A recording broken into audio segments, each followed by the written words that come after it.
During this period, Umar ibn al-Khattab was experiencing a severe internal conflict. His heart whispered to him that these people, Muslims, might be on the right path. He was amazed at their unwavering faith despite the hardships they endured, and he heard them reciting words unlike anything Quraysh had ever known. Moreover, their leader, Muhammad, was beyond reproach. Even his enemies acknowledged him as al-Sadiq al-Amin, the truthful and trustworthy. At the same time, his mind reminded him that he was an ambassador of Quraysh and a prominent leader among them.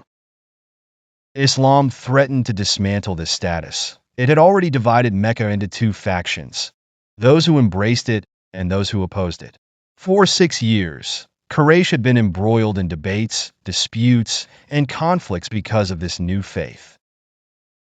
Torn between his thoughts and emotions, Umar, being a man of decisive action, resolved to put an end to this turmoil once and for all.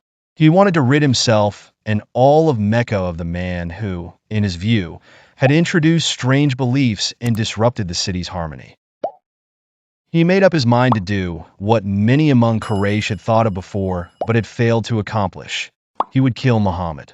Umar's decision was further fueled by an incident that took place 2 days earlier when Abu Jahl was publicly humiliated in Mecca by the Prophet's uncle, Hamza. This was particularly personal for Umar, as Abu Jahl was his maternal uncle, and he saw it as a blow to his own honor. In Arab culture, restoring one's dignity in such cases was often done by the sword. Determined, Umar sharpened his blade and set out to kill the Prophet. On his way, he encountered Nuaym ibn Abdullah, a secret Muslim from the Quraysh tribe. Nuaym noticed the anger in Umar's face and asked, "Where are you going, Umar?" Umar replied, "I am going to kill Muhammad, the man who has divided Quraysh, insulted our gods, and mocked our traditions."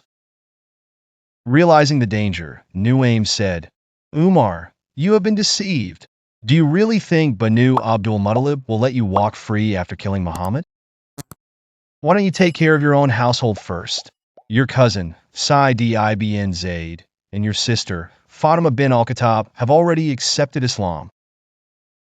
Shocked and furious, Umar changed direction and stormed toward his sister's house. Upon arrival, he found Khabab ibn al-Larid, a companion of the Prophet, sitting with them and teaching them the Quran. Enraged, Umar struck Sa'id and then delivered a violent blow to his sister Fatima. At that moment, a page from the Quran fell from her hands.